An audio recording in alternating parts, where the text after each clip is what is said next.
Gaza की हर गली और कूचे में इजरायली सेना के युद्धक टैंक और सैन्य वाहन हमास के लड़ाकों की तलाश में घूम रहे हैं और ऊपर से इजरायली एयरफोर्स इन टैंकों की अगुवाई कर रही है।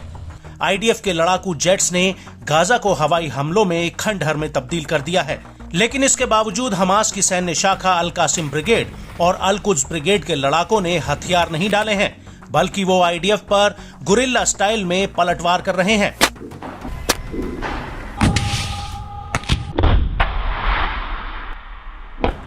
जिसकी तस्दीक हमास का ये वीडियो कर रहा है, जो दक्षिणी गाजा के खान यूनिस शहर के बाहरी इलाके का है। इस वीडियो में साफ दिख रहा है कि अल कुद्स का लड़ाका कैसे खंडहर में तब्दील हो गए एक मकान में सीढ़ियों से चढ़कर इजरायली सेना के एक वाहन पर रॉकेट लॉन्चर से हमला करता है और इसके बाद वहां पर जोरदार धमाका होता है, जिसके बाद चारों तरफ धूल ही धूल नजर आ रही होती है।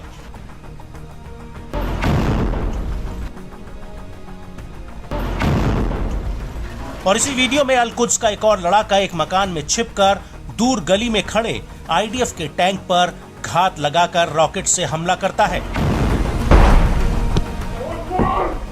जिसमें इजराइल का वो टैंक आग के गोले में तब्दील हो जाता है।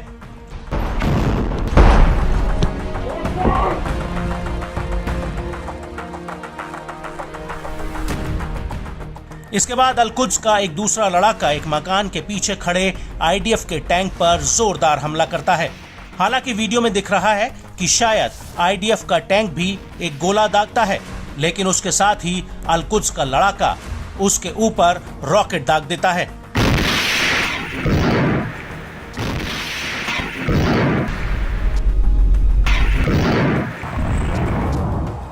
इसके बाद आईडीएफ का टैंक एक सकरी सी गली में खड़ा हुआ दिख रहा है, जिस पर सामने से एक बम या रॉकेट आकर गिरता है, जिसमें जोरदार धमाका होता है।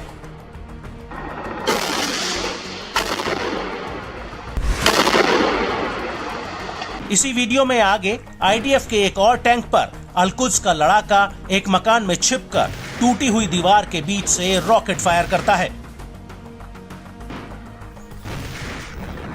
हालांकि टैंकों पर हमले के अलावा हमास के लड़ाके इजरायली सैनिकों के हथियारों को भी जब्त कर रहे हैं। इसी वीडियो में आखिर में अल कुद्स ने इजरायली ड्रोन को भी दिखाया है, जिसे उसने संभवतः आईडीएफ से जब्त किया है।